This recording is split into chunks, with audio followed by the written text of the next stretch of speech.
maging mga politiko, mayroong gustong kubkubin yung Sentral pero hindi sila nagtagumpay.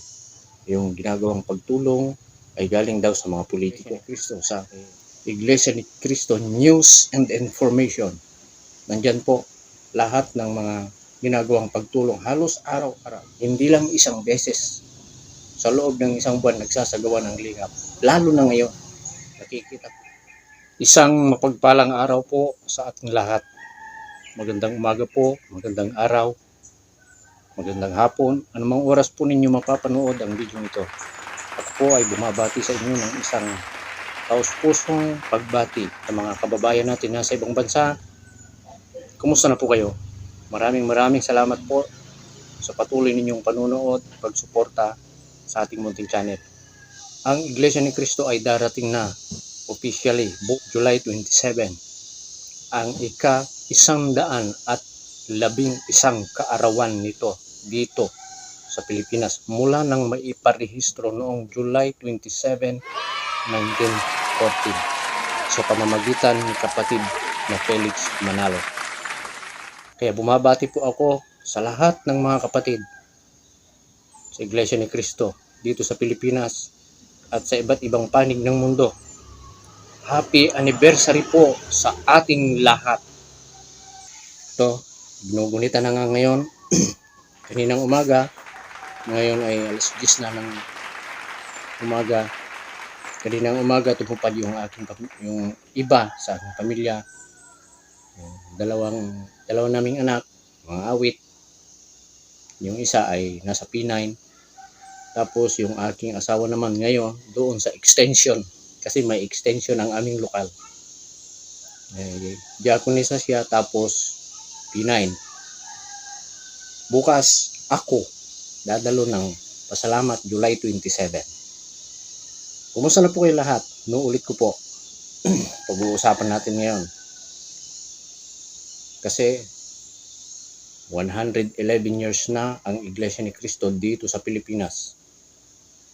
Marami ng pagsubok ang pinagdaanan, maraming mga pag-uusig, maraming mga pang-uupat na pinagdaanan, may mga taong gustong pabagsakin ang Iglesia ni Cristo. Subalit, nananatiling matatag. Ano ang dahilan? Ito po ay binasbasan ng Panginoong Diyos. Hinulaan niya mula pa sa panahon ni Isaias. Hinulaan na niya. Yung mga umuusig, yung mga tumututol sa doktrinang iyan, hindi nila matutulan sapagkat ito na, katibayan. Makikita ninyo sa pamamagitan po ng mga iba't ibang mga kapilya na itinatayo. Mayroong malaki, mayroong maliit dito sa Pilipinas. Pero iisa ang hugis, iisa ang forma, malalaman. Yung mga architectural na designs po nila ay sobrang nakakamangha. At sa loob po ay talagang mamamangha po kayo sa ganda. Napakahirap kumita ng Sa pera. malayo ka pa lang po ay makikita at makikita mo na ito. Ang Iglesia ni Cristo, bukod tangi. When my son told me, Bukod tangi po ang Iglesia ni Cristo. Bagamat maraming mga miyembro. Mahirap. May mga ilan lang na may kaya. Pero karamihan ng mga miyembro sa Iglesia ni Cristo, mahihirap, naghihikahos, halos kapos, pangangailangan sa araw-araw. Pero paano nila na itataguyod yung mga gawain sa loob ng Iglesia ni Cristo? Yung paghahandugan, pagsasagawa ng lingap, kagaya ngayon, alam po natin, sunod-sunod yung bagyo, sunod-sunod yung habagat, ang daming naapektuhan ng mga kalamidad. Pero patuloy ang pagtulong ng Iglesia ni Cristo. Ito lamang na relihiyon ang bukod tanging umaagapay sa mga nangangailangan. Maaring may mga individual, pero iilan lang din yung individual na tumutulong, pero iilan lang din yung matulungan nila. Halimbawa, isang pamilya, dalawang pamilya. Pero ang Iglesia ni Cristo ay hindi lang isang pamilya ang natutulungan. Sa panahon ng mga lingap, hindi lang dalawang pamilya, hindi lang tatlo, hindi lang apat. At hindi lang isang beses sa loob ng isang buwan nagsasagawa ng lingap. Lalo na ngayon, Nakikita po yan sa mga balita. Kung hindi po ninyo napapanood sa mga mainstream media, sapagkat yan po ay hindi naman nila pinapakita sa mga social media platform ng Iglesia ni Cristo, sa Iglesia ni Cristo News and Information. Nandyan po lahat ng mga ginagawang pagtutulong halos araw-araw. Pati yung mga tinatayong gusaling sambahan doon sa pundasyon. Makikita po ninyo sa YouTube. Hindi lamang dito sa Pilipinas, kundi doon sa iba't ibang panig po ng mundo. May ginagawang paglingap, may ginagawang yung mga gusaling sambahan doon ay hindi na itinatayo, kundi binibili. Tapos nire-renovate.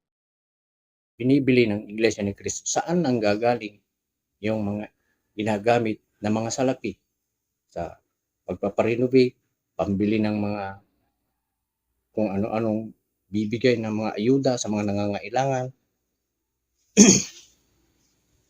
Yan po ay galing sa abuloy, handugan, pasalamat, yung hindi mabigat sa loob, hindi po sa pilitan na pag-aabuloy, paghahandog, sapagkat yan ay itinuro sa Biblia.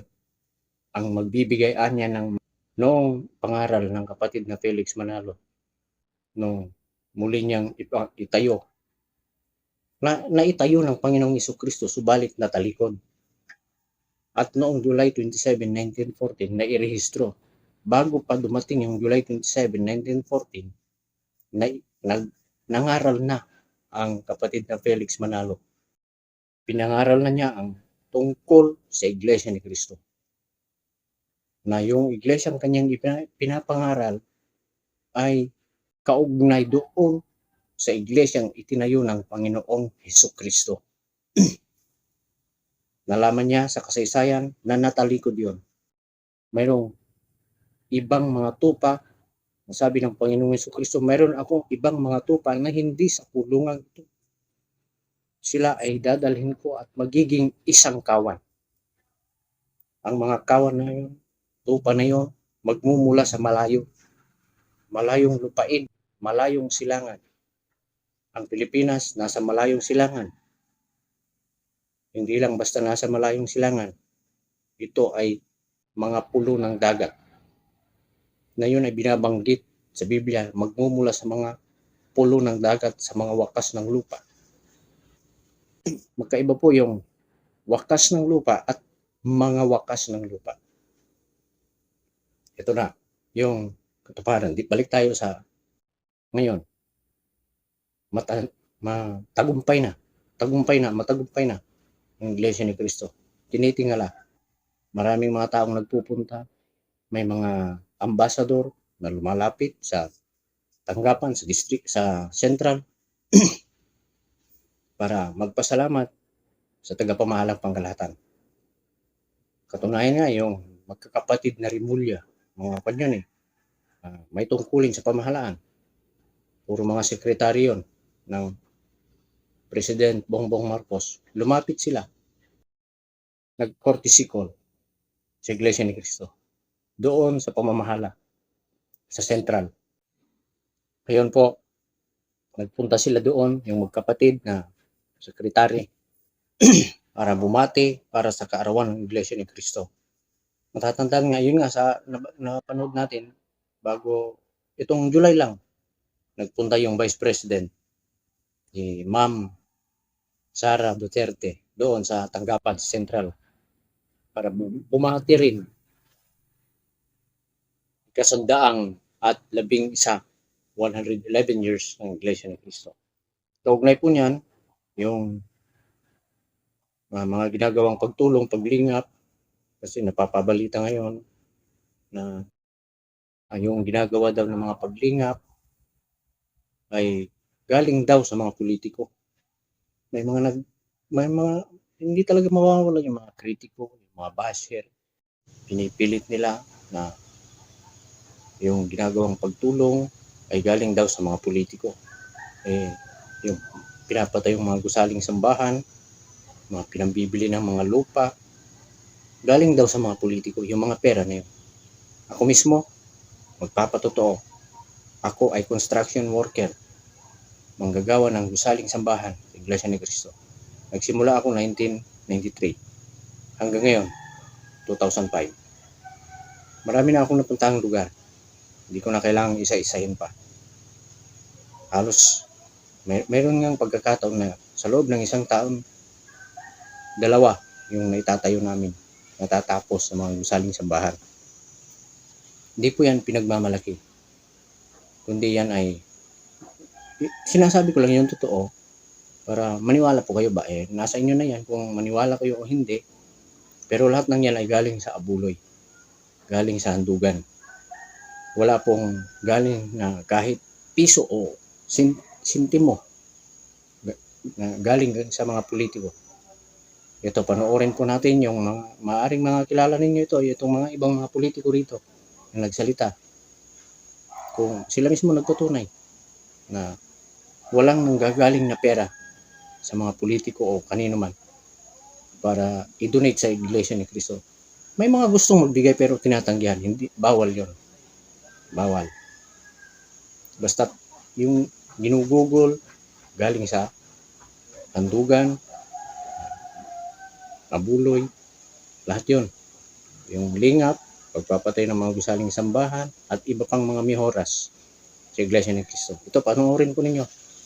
Yung mga binabanggit kong mga politiko na nagsabi, maaaring kilala ninyo yung iba hindi ko kilala. Sinusuportahan nila ang ibang kandidato for a fee. I think that's grossly unfair dahil ako mismo ay obviously wala akong maibibigay at hindi magbibigay at walang hinihingi naman sa akin.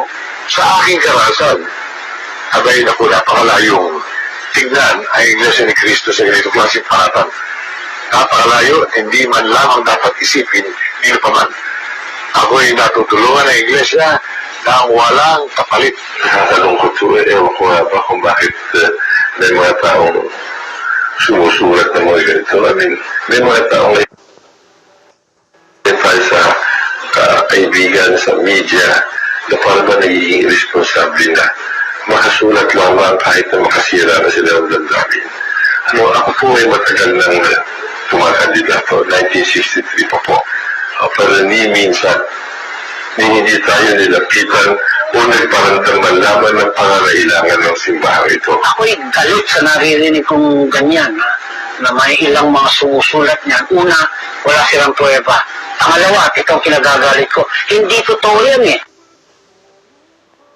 Pambabastos siya sa mga kagaya ko na sinuporta ng Iglesia ni Cristo on my first term in 1995 at uli noong 2001 tumakbo uli ako.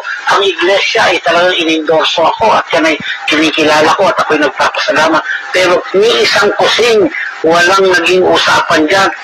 Walang hiniling, walang perang pinag-usapan. Kaya sabi ko nga, kasinungalingan yan. Ang totoo ay kung ano ang kusa nila. Yun lang ang kanilang didesisyonan. At ito walang kapalit na anumang bagay. Kaya ako mismo po is witness to the fact that English